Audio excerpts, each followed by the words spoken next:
Hey, my friends, welcome to another episode of Shining Through. I want you to think about one of the things in your life that just lights you up, something that just makes you cherish your life. It could be moments with a child or a moment of creation of some sort. Take a pause and think about one of those moments that you just live for.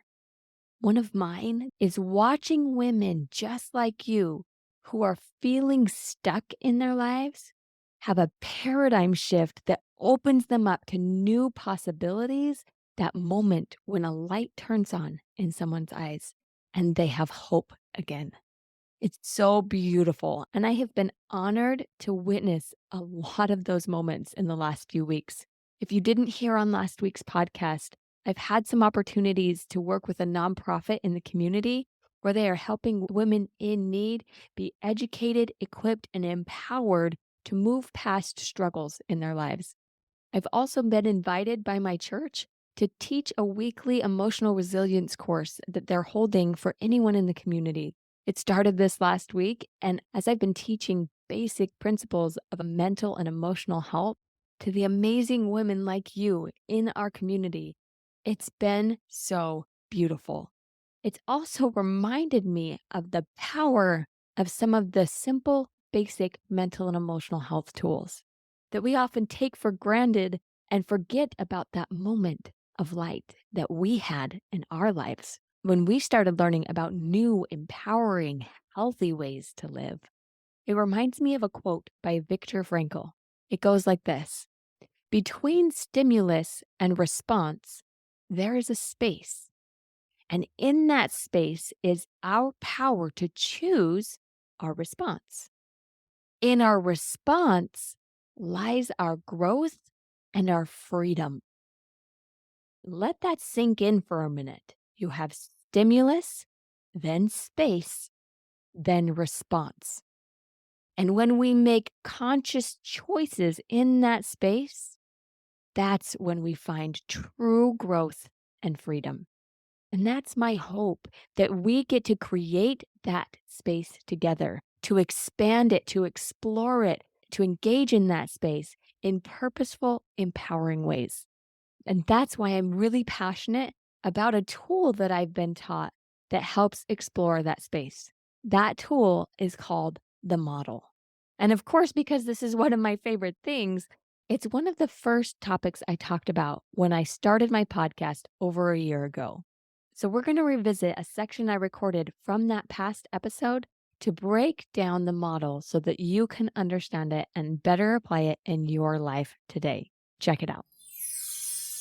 When I first heard about the model, it was like someone went into my brain and realized that all the lights had been off for years, that I had been stumbling around trying to navigate in a place that I couldn't really see what was going on. And the model gave me a lens to walk into my mind, turn on all the lights, and see what was actually going on. And although that was a little bit overwhelming at times, it was so freeing. It gave me space to explore, learn, and grow. And it gave me back power to change my life. Boy, did it change my life, to the point where I decided to get certified as a life coach through Brooke Castillo's life coach school, because she was the one who created the tool of the model in such a clear, simple, usable way. So here's a shout out to Brooke for creating the model, a shout out to Jody Moore for creating a podcast and sharing the model, which is where I heard it for the first time, and a shout out to all of the mental and emotional health professionals that have paved the way so that we can understand more about our minds, about our hearts, and about our lives. Before I teach the model to you, I want to take a moment to have a little heart-to-heart, like you're sitting on my couch and we're just chatting as friends, and I'm telling you something that's really valuable to me, because this is my main message as the light coach. My friend, this tool is something that will give you so much perspective. It will help you see more clearly, understand your thoughts and your feelings. It will give you framework to move forward on your goals and recognize why things are happening in your life. That's why I really want to give this tool to you. I have also seen so many times in my own life and in the lives of many others that I've witnessed that a misuse of this model can bring people to disconnect a little from the light that is within them, that is guiding them. That light inside you is tangible and real and has more knowledge than anything a textbook can say, anything a mental and emotional health professional can teach you. Remember that light as you practice this model. If you do, it can be a tool of transformation that will grow your light and grow your access to listen to that light. But if you lose sight of that light while using this model, you will be left without the guidance that you need to truly shine your most authentic light. Now, if you were sitting on the couch next to me, I'd grab your hand and I'd smile at you and say, okay, now that you've listened to my soapbox, let's invite the light to help us learn. I'm tapping into mine. You've got yours? All right, here's the model. If you've listened to my previous episodes, I've sprinkled little pieces of this all throughout them to help you get used to some of the ideas that make up the model. For example, don't slip into storytelling. Focus on the facts. Belief is just a thought that you've practiced thinking. Circumstances can't create your feelings. Your thoughts create your feelings. Everything you do is to create or avoid a feeling. Want to see if your actions are useful? Check your results. I could talk for hours about each of these principles and how they can affect your life, but let's make it simple here with the model. The model has 5 different parts: circumstances, thoughts, feelings, actions, and results. Understanding these 5 parts will help you know what is fueling your life. If you use different fuel, you're going to get different results. So let's help you understand what is fueling you. The first part of the model is circumstances. Circumstances are things in the world that are outside of us. They're outside of our control, like the weather, what other people say and do, or who happens to be the president. Naturally, we're going to want to change circumstances to help us feel better, but we really can't control things outside of ourselves. And the good news, you don't have to, because how you experience the world is in your thoughts. That's the second part of the model, thoughts. A thought is simply the meaning your brain gives to a circumstance. Now, we're grateful that we have thoughts that are more complex and meaningful. It's what makes us more advanced and evolved than other species on the planet. God gave us that capacity to really experience and learn from what's going on around us. But sometimes our thoughts can make things kind of muddy and unclear. That's why it's so important for us to learn how to manage our thoughts, especially because our thoughts create our feelings. That's the next part of the model, feelings. A feeling is our body's response to our thoughts. I like to think of it as a one-word description of the vibration of energy in my body. Feelings are very important. They are a natural navigation system that tells us what's going on mentally and spiritually. Feelings also drive our actions, the next part of the model. Actions are what we're doing or not doing, and how we do them is affected by what we're feeling. We are wired to seek things that feel good and avoid things that feel bad. Can you see why it's so important for you to understand your feelings and the thoughts that are causing them?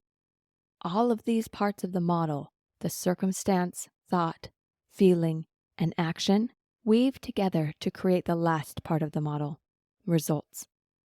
The results of your life are what you have created because of your thoughts, feelings, and actions. We often want to blame our results on whatever circumstance is happening, but remember, you create your experience by your thoughts.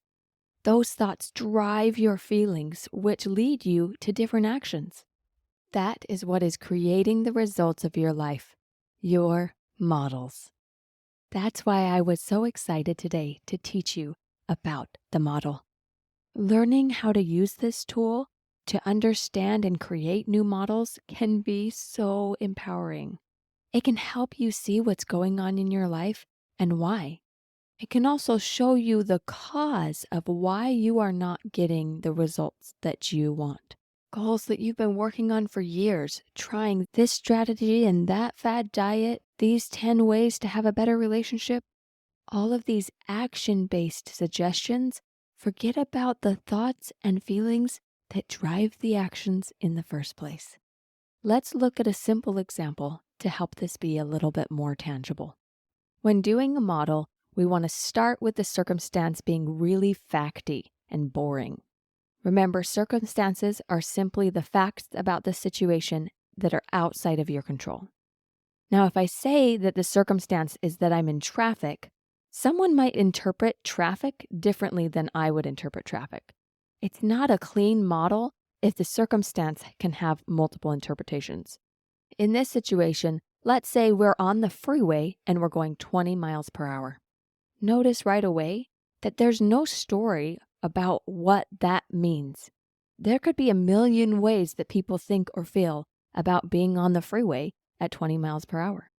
If I'm rushing to a meeting and I have a big presentation, I'm going to be thinking and feeling a different way than if I'm driving home and I know there's a pile of dishes in my sink and I'm hoping that maybe my husband will get to them before I get home.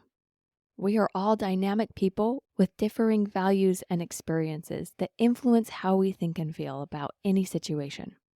Understanding how you typically respond will give you power to create results that you want. All right, so if our circumstance is 20 miles per hour on the freeway, how do you feel when you're on the freeway at 20 miles per hour?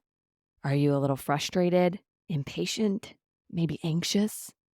What you're feeling isn't coming from going 20 miles per hour. It's coming from what you're thinking. Let's assume that you're thinking, oh, I'm going to be late. What do you think you will feel if you're thinking you're going to be late? You're probably going to feel anxious or something similar to that. And what do you do when you feel anxious while driving? Maybe you sit up taller, grab the steering wheel tighter, and analyze what's going on around you. Maybe you're a little heavy on the gas and the brake, anxiously moving your car, judging or blaming the people around you, seeing all of their mistakes, and adding to your anxiety and frustration. Then the second that the traffic clears, you slam on the gas and you're out of there. Can you relate to this anxious feeling? That intense vibration that goes through your body? When you're like that, are you doing your best driving? Is your mind in a place to help you be safe? Or are you doing things that'll probably increase your chances of a car accident or a speeding ticket or missing your exit while you're so worried about your surroundings? These are all possible results of this model that you could create, which would then give you a result of being even later. That thought, I'm going to be late, increases your chances of being late. Another result of this anxious model is that when you get to wherever you were going, your mind and your ability to be present will not show up with you when you get there. It will take even longer for you to feel present, connected, and available, confident, and clear. Whether you were going to a meeting, picking your kids up from school, or even going to church, you might arrive there on time, but your subconscious will be late.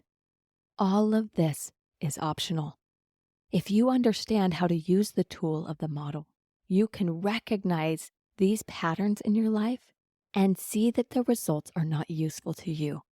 Let's look at another possibility of a model that could be more useful to you. When we run models, we keep the circumstance the same because the circumstance does not have to change for you to get a different result. In this new model, the circumstance is still that we're going 20 miles per hour on the freeway. What possible thought could be useful in this circumstance? It needs to be something that you truly do believe, or it won't create an authentic, useful feeling. There are a few thoughts that I love to use when I'm in a situation that I can't control, like traffic. Here's one of my favorites. God is in control. If I'm going 20 miles per hour on the freeway and I feel myself wanting to get anxious, taking a breath and purposefully thinking, God is in control, creates a feeling of peaceful surrender for me. Think about how different you would show up if you had that peaceful surrender instead of the anxiety from the previous model. If you're late for a meeting or to pick up your kids from school or to go to church, the circumstance is still the same, but your mind is focused on a thought that is useful to you. God is in control. That will bring a feeling of peace. How will you show up if you have that peace? You might choose to do something useful, like put on a podcast to help you pass the time, or reach out to someone to let them know you'll be late. You'll definitely have more presence of mind to keep yourself safe and surrender what the other cars are doing. What results would come from this peaceful place, acknowledging that God is in control? Your result will be that you have control of you, and you will arrive at the destination with all of you, instead of leaving your sanity back on the freeway. Which of these two models would you rather experience? Notice that the circumstance did not change. You changed. All right, let's go back to that couch where we're sitting and chatting about the model. You might be excited about this new tool and wanting to try it out, or maybe a little confused because there's some pieces of it that are new to you and you need to still figure out how you feel about it. All of that is beautiful. It's part of the experience. I want to also give you a heads up about another piece of this experience that is often true for people. Because the tool of the model can be so powerful in understanding and creating our results, it's really tempting to want to use it to try and control everything. Logic tells you that if your thoughts create your feelings, actions, and results, then we need to hyper-focus on controlling our thoughts. Now, you're welcome to go and try, but the truth is that the average person has over 60,000 thoughts a day. And you will drive yourself crazy trying to control all of your thoughts. The goal is to start seeing patterns of how we typically think about different situations. Patterns that can teach us more about ourselves and show us where we might need some work. Proactive awareness is the goal. You will also start recognizing different parts of the model at different times. If you're willing to be curious and pay attention, you'll see a feeling that you're having, or notice some actions that are a pattern for you. You might see a result that you don't really like, and you wonder what else could be possible with a different model.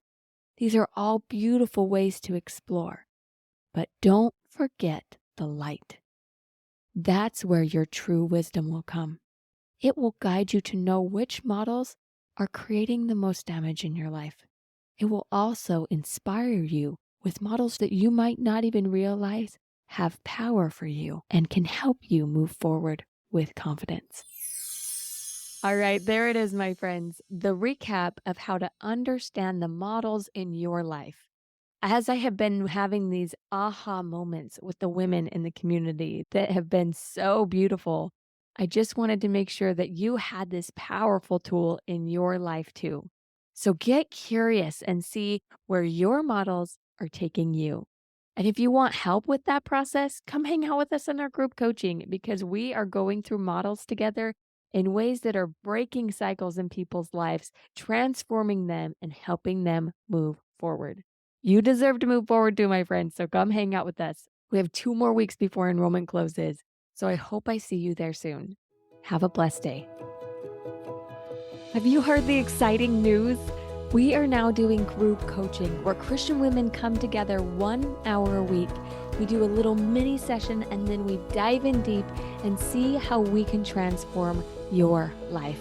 It's only $20 a month. You can cancel at any time, but it's only open for enrollment for a short period of time. So go to thelightcoach.com/join and come hang out with us. I can't wait to see you there.